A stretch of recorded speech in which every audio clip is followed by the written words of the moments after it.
ons is saam en ons word stil voor U. Daar is blydskap in ons harte, daar is 'n vreugde wat ons hele wese deursuur, want ons leef voor 'n opgestane Heer. Ons leef met sy gees in ons hart, met sy teenwoordigheid, wat ons elke dag rig en lei. Daarom kom ons lof en eer aan U toe, U wat alles gemaak het, Vader, U wat vir ons gesterf het en die dood oorwin het, en U wat deur die Heilige Gees deur ons werk en met ons werk. Aan U kom toe alle eer. Amen. Ons het verlede week gelees uit Johannes 12, hoe die groep mense in Jerusalem duidelik 'n verkeerde koning ontvang het. Want hulle het gedink, Rome gaan moeilikheid hê, as hierdie Jesus sy ware klere wys. En toe het ons Vrydag 'n hoofstuk teruggegaan, en eintlik aangedui wat die bal in die rol gesit het. Wat was die laaste strooi vir die Jode, om uiteindelik te sê, genoeg is genoeg, ons gaan van hierdie man ontslae raak. Ons gaan ook vandag daarmee begin. Vandag lees ons hoe alles nie geëindig het op Golgotha nie. En ons lees daarvan in Johannes 20 die keer. Gewoonlik die gedeelte wat gelees word, is hier vanaf vers 11, waar Maria in 'n tuin bly staan en huil, en dan 'n tuinier sien, maar ons gaan nie daai gedeelte lees nie. Ons lees die eerste 10 verse van Johannes 20, en ek lees uit die 2020 vertaling. En vroegoggend, op die eerste dag van die week, terwyl dit nog donker was, kom Maria Magdalena tot by die graf, en sy sien dat die klip van die graf verwyder is. Sy hardloop toe en gaan na Simon Petrus en na die ander disipel vir wie Jesus liefgehad het, is na Johannes, en sê vir hulle, hulle het die Here uit die graf weggevat. En ons weet nie waar hulle hom neergelê het nie. Petrus en die ander disipel het toe uitgegaan en na die graf gegaan. Die twee het saam gehardloop, maar die ander disipel het vooruit gehardloop, vinniger as Petrus, en eerste by die graf aangekom. Toe hy vooroorbuig, sien hy die linnedoeke lê, en egter nie binne gegaan nie. Want toe Simon Petrus wat hom gevolg het daar aankom, het hy die graf binne gegaan, en die linnedoeke daar sien lê, en die doek wat oor sy kop was, die doek het nie by die linnedoeke gelê nie, maar was eenkant, afsonderlik opgerol. Toe het ook die ander disipel, die een wat eerste by die graf gekom het, binne gegaan, en hy het gesien en geglo. Hulle het nog nie die skrif verstaan, dat hy uit die dood moes opstaan nie. Daarna het die disipels weer huis toe gegaan. Ons lees vanoggend net tot hier, geliefdes. Ek wil saam met jou rustig raak, en wil saam met jou oë sluit voor die opgestane Here.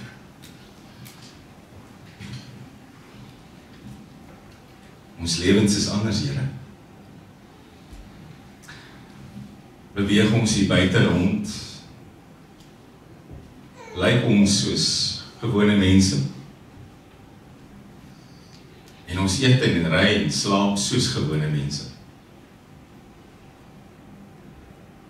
Maar dit is anders in ons lewens. Daar is nie 'n vrees vir die toekoms nie. Daar is nie 'n vrees vir die dood nie. Daar is nie 'n gevoel in ons harte dat die tyd uitloop soos wat jy ouer raak nie, Here. Ons berei onsself voor vir 'n ewigheid wat voor ons lê. Miskien vergeet ons soms van wat gebeur. Dit is maklik om dit te doen, Here. Dit is maklik om dikwels met goed te doen te kry wat jou laat dink dat alles verlore is. Dis maklik om deur probleme ondergekry te word, Here, wat jou laat dink niks is groter as dit nie. Maar daai oomblik waar mense 'n dooie liggaam in 'n graf gaan soek het en niks gekry het nie, is die grootste oomblik ooit, Here. Net U kon dit doen. Net U kon die dood oorwin. Net U kon uit die eie uit opstaan. Net U kon die donkerte regtig wegvat. En as ek vandag stil raak, staan ek voor die graf. En ek wil nie 'n besoeker wees nie, Here. Ek wil nie 'n toerist wees nie. Ek wil nie een keer 'n jaar hierdie graf kom besoek, sien hy's leeg, hiervandaan wegstap en leef asof niks gebeur het.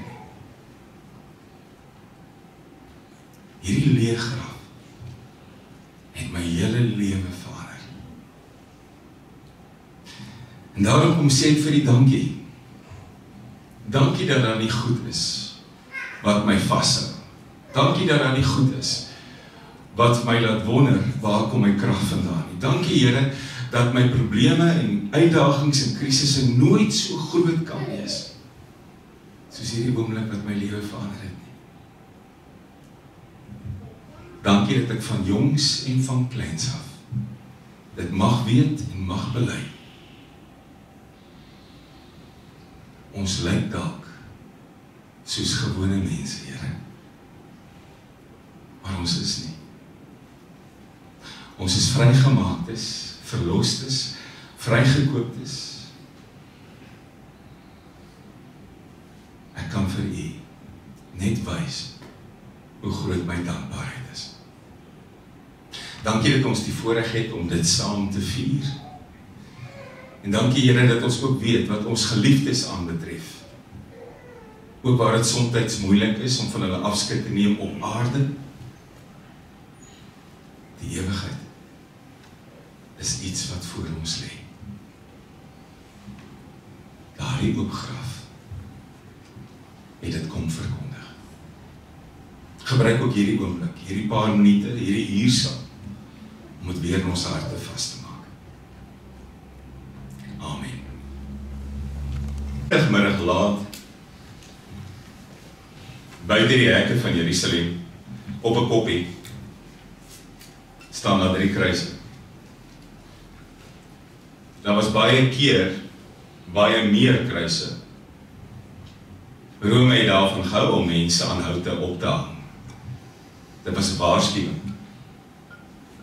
Maar daai dag is daar net 3. Aan die buitenste 2 kruise hang 2 misdadigers. Hulle bene is so pas gebreek, sodat hulle moet sterf, vinniger sterf. Dit beteken hulle gaan nou net versmoor. Dis nie nodig om die een in die middel se bene te breek nie, hy's klaar dood. Sy liggaam was baie erger verniel, sy wonde meer, sy lyding sedert die vorige aand baie langer. Dit is eintlik moeilik om na hom te kyk. Vir 6 ure moes die wêreld na hom kyk en sien, hoe lyk Jesus van Nasaret? Dis wat die woordjie ook sê, die koning van die Jode, bo sy kop, in Hebreeus of Aramees, Grieks, Latyn. Rome het hom gekruisig, maar die Jode wou hom onder hulle voete uit hê. Want sien nie almal was opgewonde oor sy koms nie. Hoe eenvoudiger jy was, hoe blyer was jy oor hom, want jy het nood gehad. Maar hoe beter dit met jou gegaan het, hoe meer seker jou posisie was, hoe meer voordelig dit vir jou was in hierdie wêreld, hoe minder het jy hom nodig gehad. En hoe minder wil jy hom sien. Vir al die Joodse leiers se lewens was ontwrig. En ek het Vrydag gesê, as jy die woord ontwrig nie verstaan nie, dis wanneer jy iemand se lewe kom deur mekaar krap. Dis wanneer jy kom doen wat hulle nie wil hê jy moet doen nie. Dis wanneer mense sê, ek wens jy het nooit opgedaag nie. Ek wens jy was nie deel van my lewe nie. Ek wens jy het nooit gekom nie. En dit was van al die fariseërs en die priesters, die sadduseërs wat so gevoel het. Dit was die ouens 71 van hulle wat die Joodse raad uitgemaak het. Gewoonlik het die fariseërs na die wette gekyk en hulle het altyd meer gemaak om dit nog moeiliker te maak om voor God te leef. En die sadduseërs moes sorg vir die godsdienstgedeelte, waarby hulle baie keer nie uitgekom het nie, want hulle was te besig met politieke dinge. Dit was vir die sadduseërs nodig dat Rome rustig word en Rome hulle bewaarde land, dat hulle voordeel kan trek uit hulle posisie uit. Maar daar was veral een man wat Jesus nie voor sy oë kon verdra nie. En hy het 'n hoë posisie gehad. Hy was die hoëpriester. Sy naam was Caiaphas. En as Jesus vir Lazarus kom opwek uit die dood uit, net nog 'n wonderwerk, teken hy eintlik sy eie doodsvonnis. Hoekom? Want Caiaphas, wat die voorsitter is van die Joodse raad, wat 'n groot kop is, wat die dinge lei, was 'n sadduseër. En sadduseërs het nie geglo in die opstanding uit die dood nie. Sadduseërs het nie geglo in die ewige lewe nie.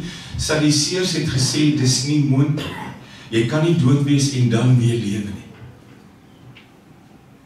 Ons lees dit so mooi in Handelinge 23 vers 8.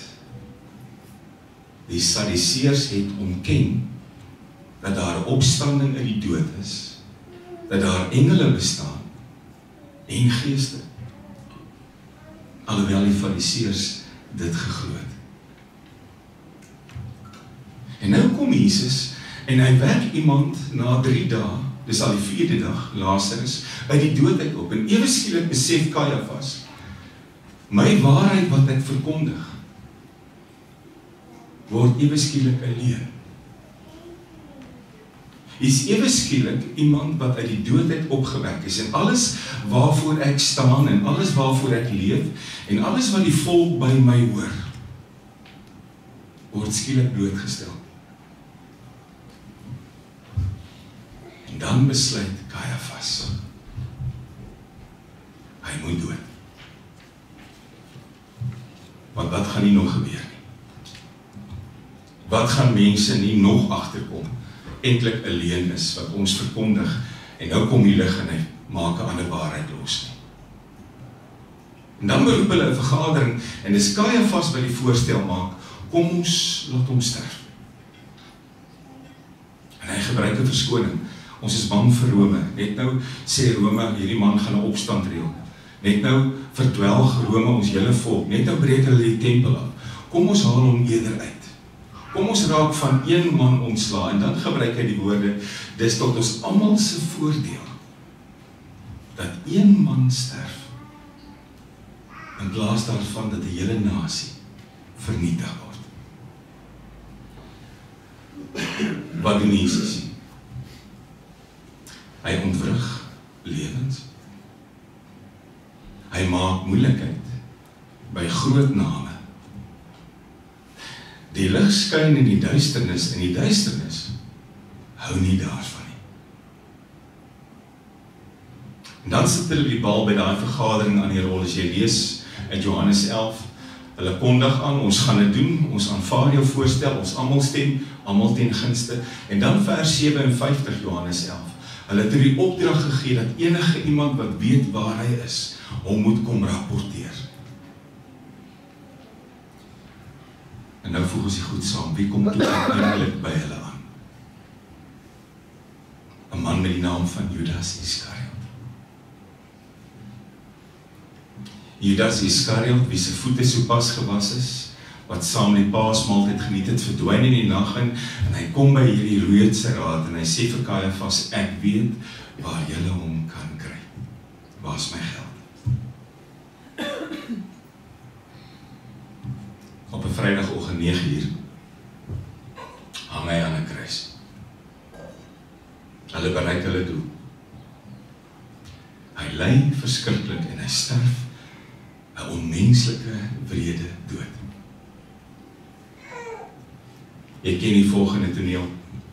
Na 6 ure kom daar 2 disippels, 2 geheime disippels, Josef van Arimatea, Nicodemus, wat hom nooit in die lig gevolg het nie, wat nooit kon naby kom nie, want hulle kon dit nie waag nie. En dan kom hulle in die donkerte uit en sê, kan ons daai stuk in 'n liggaam kry? Ons het 'n graf, 'n geleende graf. Ons kan hom vandag begrawe. Voordat die Sabbat aanbreek en daai liggaam nie meer in die kruis mag hang nie, kan ons dit kry. En Nicodemus bring ook 100 liter, dis 33 liter, mirre aan, salfolie, om die liggaam te versorg. Dis die laaste toneel van Jesus. As die wêreld hier buite 'n film moet maak, baie mense, is dit waar dit eindig. By Golgotha. Die dag met die diep duisternis, die stil engele en die spottende soldate. Die dag toe 2 geheime disippels, eintlik vreemdelinge, nooit in die daglig agter Jesus aangeloop nie, die liggaam kom haal en sê, ons sal kyk en ons sal sorg. So word Jesus uiteindelik neergelê in sy laaste rusplek.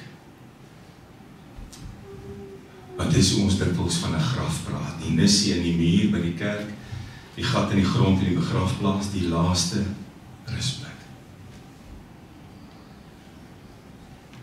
Gewoonlik as jy 'n geliefde wil gaan besoek, is dit die plek waartoe jy gaan, by die nissie of die graf. En dis die laaste rusplek. Dis hoe dit eindig. Maar die Sondag wil daai graf toe nie lekker saamspeel nie. Die Sondag het die graf toe 'n nuwe boodskap. Een van die ander evangelies praat van 'n engel wat daar sit, huilende mense, en die engel het 'n boodskap, hy is nie hier nie. Asof hy eintlik wil sê, hy is nie meer hier nie. Hy is nie hier waar julle hom soek nie. En dadelik kom jy agter. Die wêreld weet nie wat om met hierdie nuus te maak nie. Die slottoneel is klaar geskryf, 2 mense kom haal 'n stuk in 'n liggaam, versorg hom en begrawe hom, laaste rusplek, dis hoe dit werk, dis hoe dit is. En ewe skielik 'n nuwe werklikheid. En die wêreld draak klei. Ewe skielik die besef, daar's meer Kajafasse rondom ons, tussen ons, as wat ons dink. Wie daag die Sondagoggend by die graf op? Maria Magdalena, die ander evangelie sê daar's 'n paar vroue by, Johannes praat net van haar. Sy daag daarop, hoekom? Want sy het reukolie by haar. Onthou jy Maria Magdalena se laaste toneel, wat sy waarskynlik van gehoor het, of in die verte bekyk het, want eintlik sou sy, wat onder daai kruis gestaan het, die liggaam wou hê. Want sy en sy ma was tot op die einde daar. Maar hulle het nie invloed nie, daar's nie geld nie, daar's nie 'n graf nie. Jy kan nie iemand kom haal by die kruis as jy nie 'n graf gereed het nie, en hulle het nie gehad. So Maria Magdalena moes kyk hoe 2 vreemdelinge eintlik, wel disippels, haar Here se liggaam kom haal. En hoe hulle baie mirre saambring, liters en liters, maar sy wonder by haarself, dis 2 mans. Jy het hulle nooit naby hom gesien nie, die een het in die nag gekom na hom toe niemand dit kon sien nie, dis 2 mans. Wat weet 'n man van balsam en versorg? Geef vir 'n man 'n potjie olie, of 'n potjie salf, en kyk wat so groot gemors kan daar gebeur. Ek moet teruggaan. vat my eie rekolie saam. Ek gaan balsem hom ordentlik. Ek gaan versorg hierdie stikkende liggaam. En dan kom sy daar aan, wat 'n skok, die klip is weggerol. En dis 'n toneel wat nie vir haar sin maak nie, maar dis 'n toneel wat sy moet terugvat na sy disippels toe, hulle wat nog nader as sy aan hom geleef het. En sy weet, dis 'n waagstuk. Vrouens in daardie tyd was nie gesien as goeie getuies nie. Jy kon hulle ook nie gebruik in 'n hofsaak nie. En nou moet sy gaan vertel van 'n toneel wat nie sin maak nie. Hoe doen jy dit? Wonder bo wonder. Luister die disippels. Die boodskap is verdoemend. Hulle het die Here weggevat. En ek weet nie waar hom nou begrawe het nie. As jy na die Grieks kyk, is dit die woord aero. Aero wat beteken optel, oplig, verwyder. 'n Dooie mens kan homself nie verwyder nie. Aero beteken iemand moet jou regtig in die ligging optel en dra. Dis wat hulle met my Here gedoen het. Wie dit ook al was, wat ook al gebeur het, waar die nuwe graf ook al is. Uiteindelik hardloop die twee. Die een klink vir my na 'n beter atleet as die ander en hy was seker maar 'n bietjie maarder. Kom albei by die graf aan, gaan in, kyk, albei sien die doeke, albei sien die kopdoek lê een kant. En 'n mens sou dink, roep die disippels nader, hulle ken hom die beste. Miskien sal hulle weet. Maar hulle kyk soos sy kyk. Hulle meet met die oë. En dan 'n verskriklike groot hartseer. Vers 10. Hulle verstaan nie wat daar gebeur het nie. En toe draai hulle om. En hulle gaan huis toe. Hoor jy die verslaandheid en die finaliteit in daai woorde? Gaan maar net huis toe. Dit val my altyd op, bly nie vir 'n oomblik staan nie. Begin nie soek nie. Begin nie mense nader en hoor, weet jy wat gebeur het nie. Draai om en gaan huis toe. Weet jy wat val my op? Die disippels was die mense wat 3 keer gehoor het voor sy dood. Dit is altyd vir my so kosbaar as jy wil weet waar staan het en jy lees Markus 8 vers 31, Markus 9 vers 31, Markus 10 vers 34, maklik om te onthou. 3 keer wat hy gesê het, ek gaan Jerusalem toe, hulle gaan my gevange neem, hulle gaan my martel, hulle gaan my doodmaak, maar op die 3de dag gaan ek opstaan. 3 keer. En jy sou dink, as jy weet wat die Here gesê het, en jy weet sy woorde word waar, en jy hardloop graf toe, en jy kom daar, sal jy tot 'n ander konklusie kom. Maar dit is duidelik, dat hulle nie geluister het, toe hy praat nie. Ook die disippels het nie ruimte, vir God se ingrype nie. Ook die disippels is verdwaas. En baie keer dink 'n mens, ongeloof, dis wat Jesus tot by Golgotha gebring het, dis omdat die mense ongelowig was. Dis hoekom hulle een oomblik kon skree, Hosanna, hier is die koning, en die volgende oomblik kruisig hom, dis hulle ongeloof. As jy dink, jy het met ouens se ongeloof te doen gehad op Golgotha, kyk wat kry jy hier. Dis presies wat jy aantref by hierdie oop graf. Al het die Here vir hulle 3 keer gesê, ek gaan opstaan, sê vers 9, hulle het nog nie verstaan, dat die skrif vervul moet word nie.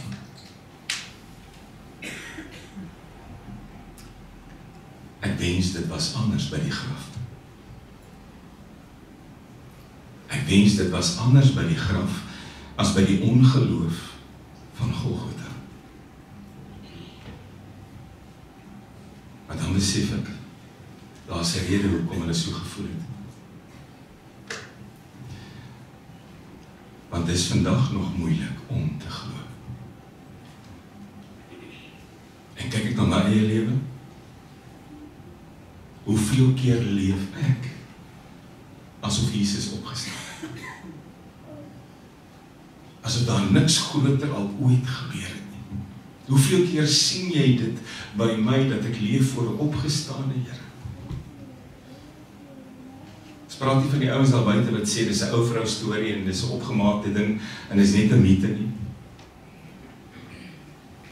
Hoeveel keer sien jy in my lewe dat die graf leeg is? So op daardie oomblik waar hierdie ouens huis toe gaan en rondskarrel, word ons almal eintlik gekonfronteer met 'n oop leë graf. Hoe ver strek jou geloof? Hoe lank of hoe kort is jou geheue? Hoe diep lê jou belydenis? As 'n paar redes hoekom hierdie ouens gesukkel het om te glo. Eerste een was, het jy gesien hoe verniel is daai liggaam op Golgotha? Kan so 'n stikkende vernielde liggaam ooit opstaan? Kan dit waar word?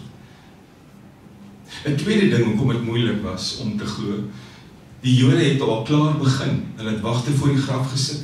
Die wagte kom by hulle aangehardloop en sê die liggaam is weg.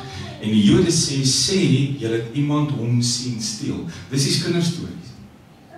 En miskien is dit wat Maria Magdalena klaar gehoor het. Miskien is dit wat die disippels gehoor het en huis toe gegaan het om te luister op die radio of daar nie dalk nuus is nie. Die kinderstories hardloop. 'n derde rede. En dis die een wat vir my vandag nog terughou. Dit bly die goue reël. Sien is glo. Hoeveel keer leef ons nie maar met sien is glo. As ek nie iets met my oë kan meet nie, kan dit nie bestaan nie. En 'n leë graf sê vir my, daar's nie 'n Christus nie. Dit sê nie vir my Christus leef nie. Dit sê vir my iemand het hom gesteel. En dan kry ons daai mooi toneel, waar Maria Magdalena nog 'n bietjie rondhang daar en daar 'n tuinopsigter is. En hy vra vir haar, hoekom huil jy? En sy sê, hulle het my Here weggevat, weet u iets? En hy sê vir haar, Maria, en sy herken dis haar Here, en sy sê, Rabboni, maar ons gaan draai nie vanmôre daar. Ons is terug by die leë graf, voordat Maria haar opgestane Here kry. Want dit is die ideale geleentheid om vir jou en vir my te vra. Hoe maklik of hoe moeilik is dit vir jou om dit te glo? Het is vandag maklik om die oop graf te bely, die opgestane Here, want dit is Paasondag. En Paasondag gaan oor 'n kort woordjie, 4 letters, lewe, opgestane lewe, nuwe lewe, dankbare lewe, van vooraf lewe. En dis hoekom daai Sondag eintlik die nuwejaarsdag van die Christene was, 'n nuwe begin. En dis hoekom ons van daai dag af op Sondag ons eredienste hou. En dis waar ons lewe begin het. Maar buite is dit nie altyd Paasondag nie. Kan lekker donker word hier buite, is dit nie. Kan moeilik raak wanneer bekommernis en angs en seer die ritme van jou lewe bepaal. Kan moeilik raak as die wêreld hier buite vir jou 'n vreemde, wrede plek geword het. Hoe maklik of hoe moeilik is dit vir jou om te glo dat hy die dood oorwin het? Maar nou die wonderlike, hoe hanteer Jesus hierdie mense? Hoe hanteer hy die spulletjie wat huis toe gaan? Hoe hanteer hy die spul wat sukkel om te glo? Want sy storie eindig nie by 'n oop graf, 'n huilende vrou en 'n spul disippels by die huis agter toe deure nie. Jy kom toe vinnig agter Die opgestane Here is 'n bewegende Here. Dis een wat beweeg, is een wat hier is en dan weer daar. En so tref hy hulle aan daai selfde Sondag aand agtertoe deur. Hulle het toe nou besluit, die disippels, om almal by mekaar te kom, want iewester moet hulle iets praat. Maar hulle is bang vir die Jode, daai deur is gegrendel, en dan skielik staan hierdie ou met die wonde aan die hande en die voete, en die sy tussen hulle, en hy steek daai wondhande uit, en hy sê, vrede vir julle.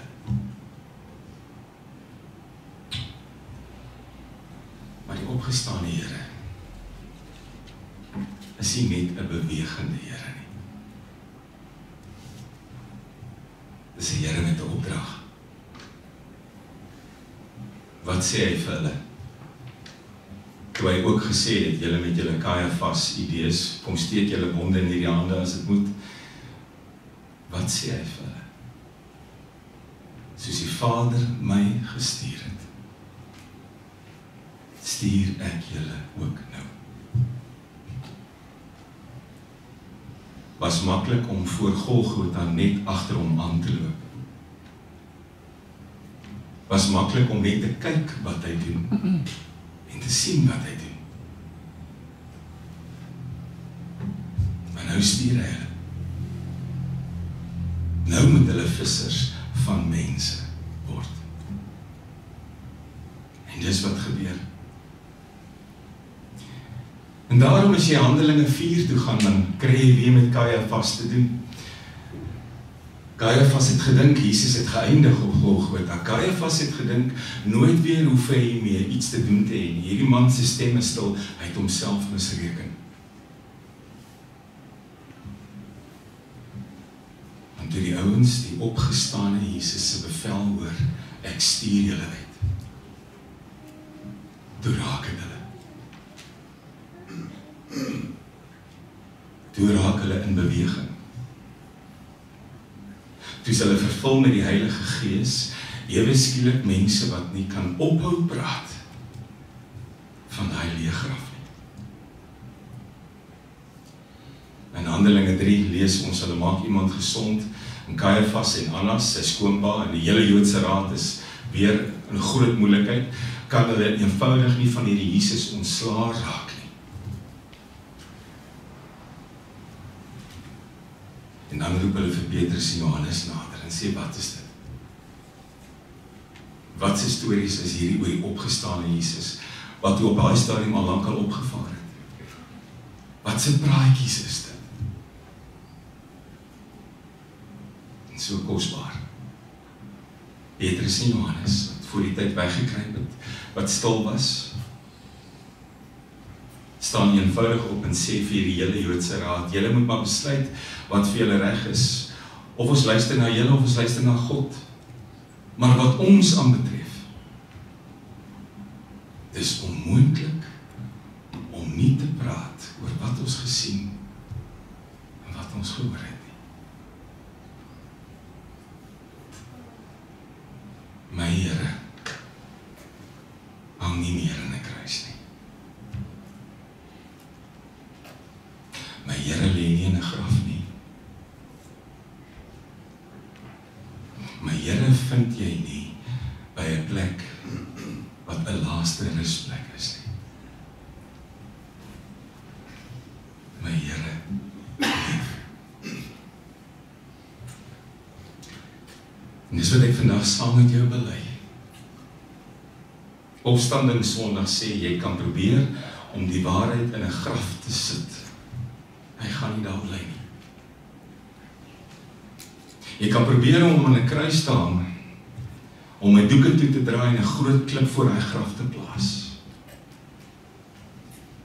Hy gaan nie daar bly nie. Die opgestane Here doen vandag ook twee dinge met jou en my ten slotte. Hy trek ons nader, en hy wil by jou weet hoe diep lê jou geloof werklik. En nou het jy jouself eintlik met jouself konfronteer. Stuur hy jou na die wêreld toe. oortuig. 'n Wêreld wat hom so graag in die graf wil sien. En dit word ons harte, ons lippe, ons doen en late, wat sy storie vertel. Amen.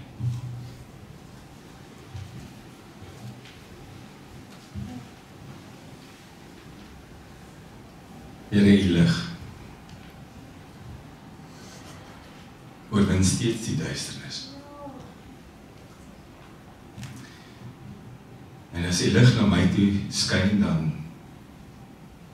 besef ek steeds hoe ek baie keer tekort kom.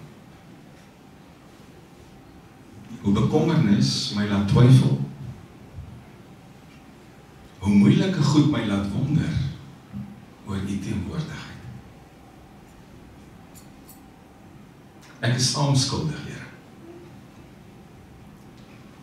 Ek is saam skuldig, soos wat die ouens was, wat U gaan soek het by 'n toegraf. En 'n oop graf gevind het en nooit kon dink dat U opgestaan het nie. Dikwels staan U op ten spyte van my twyfel en my ongeloof, van my klein geloof. Dankie dat U my steeds gebruik.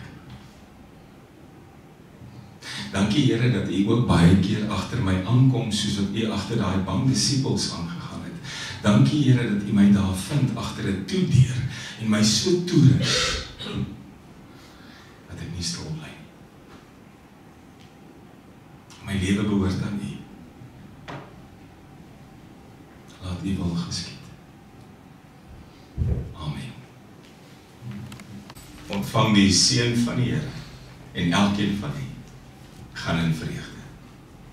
Die genade van ons Here Jesus Christus, die liefde van God ons Vader en die gemeenskap van die Heilige Gees sal met elkeen bly wees.